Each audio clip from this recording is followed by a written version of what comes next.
Carol Burnett kept America laughing for 11 straight seasons, yet in 1977 she created a moment that left her whole staff weeping. The sketch aired once and shattered audience hearts. Reviewers hailed it as genius, honors flooded in, but Carol never viewed the tape again at a single time in 47 years. She called it too painful. The scene struck so true she could not stand watching herself within it. Why did television's queen of comedy avoid her masterpiece? Carol's story starts in the mid-1950s. She grabbed a tiny part on The Paul Winchell Show in 1955 after building up a small acting portfolio portraying the would-be sweetheart. That cameo opened a door to a sitcom with Buddy Hackett called Stanley, though the series survived just a single year then. In 1959, the tide finally turned. Carol scored the starring slot in Once Upon a Mattress, a fresh off-Broadway comedy. It soon leaped to Broadway. She became Princess Winter, an awkward swamp girl who shattered every fairy tale rule. Crowds went wild. Critics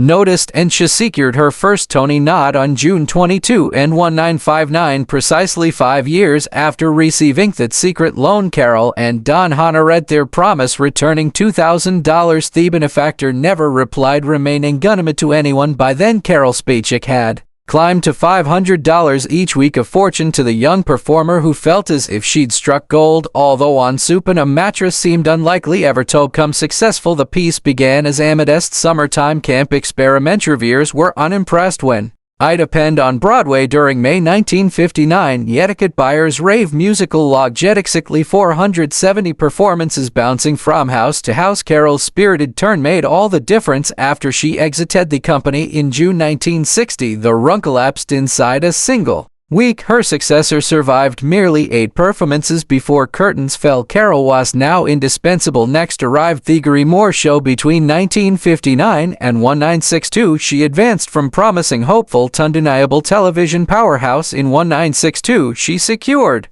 her inaugural Emmy. A scrubbing woman persona turned instantly classic, yet the biggest lesson came backstage. Gary Moore's impromptu question and answer warm-ups influenced the spontaneous audience chats that would ultimately hallmark the Carol Burnett Show. That series further assisted in launching several additional notable comedic talents and performers. Back in 1962, something unexpected sparked again, this time inside Carnegie Hall. CBS executives doubted Carol's plan for a TV special with newcomer Julie Andrews, arguing Julie lacked name value when Carol already appeared on network screens weekly. After a promotional step-in, the two power brokers Mike Eldon and Oscar Katz spotted Carol on the curb frantically waving for a cab. Half joking, she told them a truck driver might be more likely to stop right then. A delivery rig rumbled over and the driver invited her aboard. The suits read the coincidence as destiny and approved the program. The result, Julie and Carol at Carnegie Hall captured 3 major honors, including an Emmy and the prestigious Rose d'Or. Columbia Records issued the soundtrack and it climbed to number 85 on the Billboard chart, yet the triumph proved only a warm-up. On September 11, 1967, The Carol Burnett Show premiered, and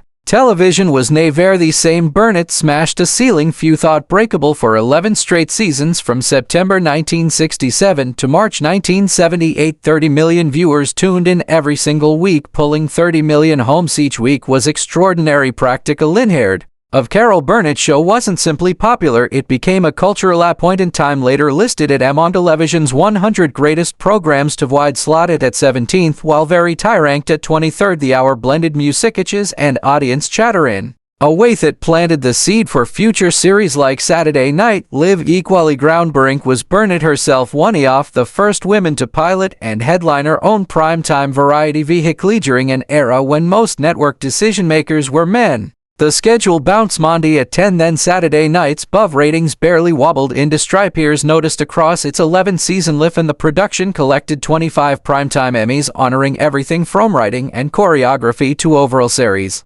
excellence. Regular shown to Harvey Korman grabbed 4 Emmys for supporting work, and Tim Conway earned 4 more, 3 for acting, 1 for writing. Even the farewell season in 1978 swept multiple categories, proving the show's creative engine never truly slowed.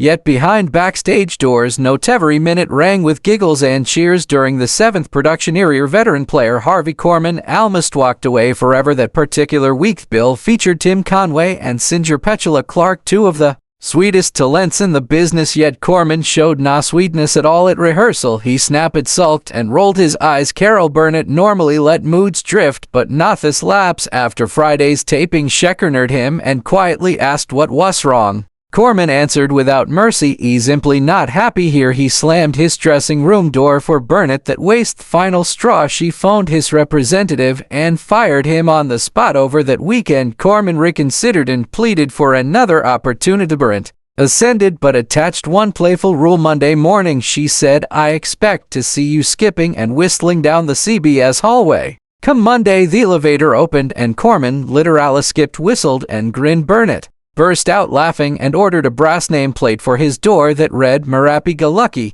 He remained with the show until the close of season 10. Next came the tornado named Tim Conway. Conway followed one policy: never spend full comic fire in rehearsal. He stored his wildest ideas for the live audience, even if that detonated every partner's timing. Some of it arrives in the instant, he explained, and some I stash in the back of my brain. Each taping therefore felt brand new and dangerously unpredictable.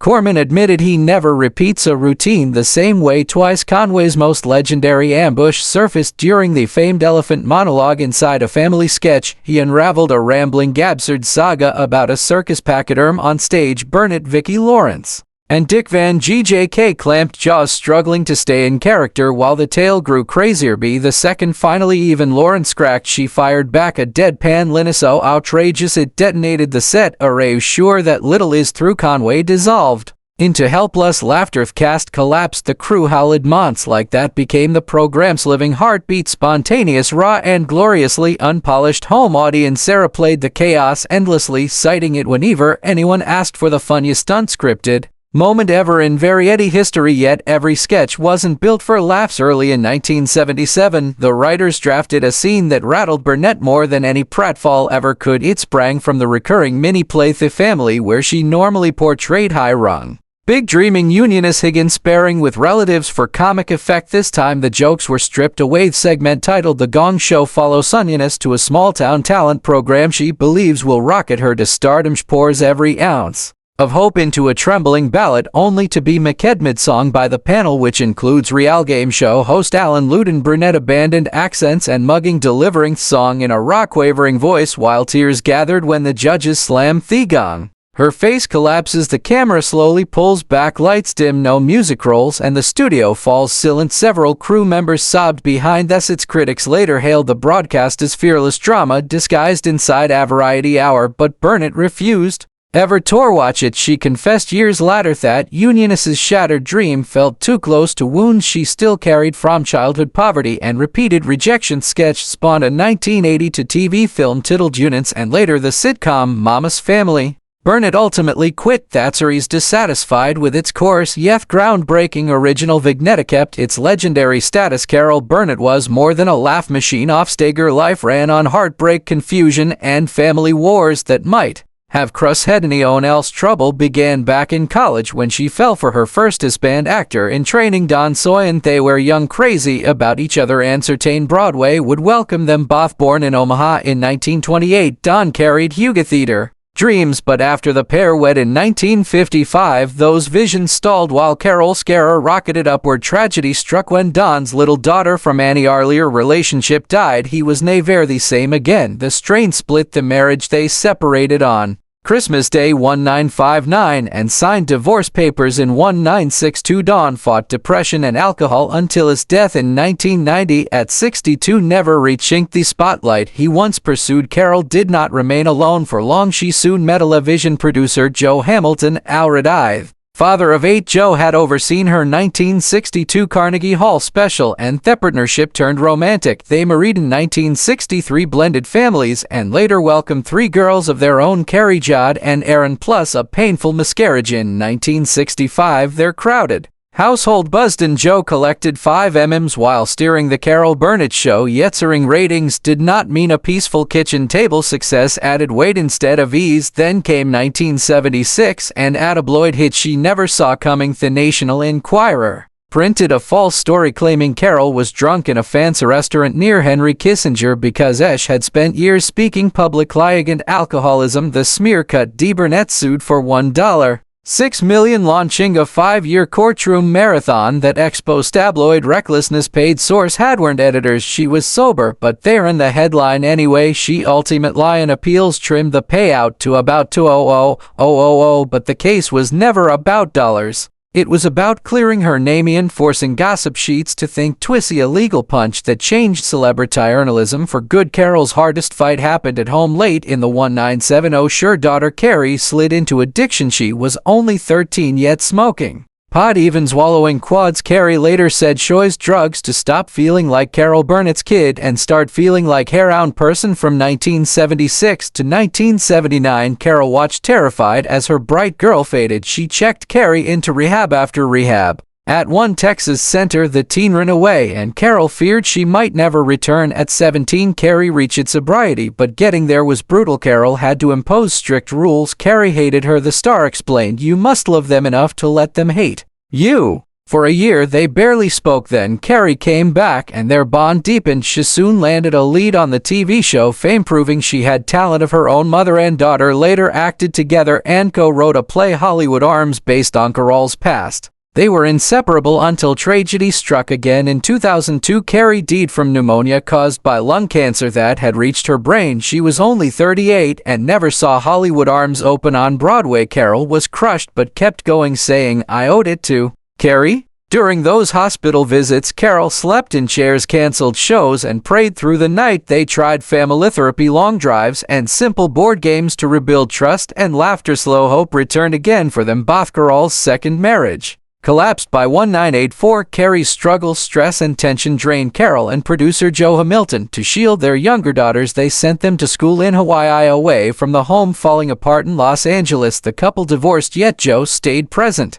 attending birthdays until cancer took him in 1991. 2 unions, 2 losses. Still, Carol's heart reopened while performing in Long Beach. In the late 1992, she met drummer Brian Miller. 23 years her junior, age gap meant little. Humor clicked. They wed in 2001. She was 68, he was 45. Tragedy struck 8 weeks later when Carrie died. Brian Beckham Meckerel's anchor, driving her to rehearsal, sending condolence calls and urging her to stage Hollywood Arms play. Open at Daplouse rolled. Grief eased over 2 decades later. Brian and Carol remained side by side, sharing popcorn, proving that after storms, waters return. Early in 2020, Carol's youngest child, Aaron, was losing a fight with drugs and could no longer raise her boy. Carol and husband Brian didn't hesitate. They agreed to carry for grandson Dylan. Aaron's struggle had lasted 19 years. She had entered treatment 8 times and spent 240 days in hospitals. Judges stepped in after her house was judged unsafe for the boy. In July 2020, Aaron texted her kids about ending her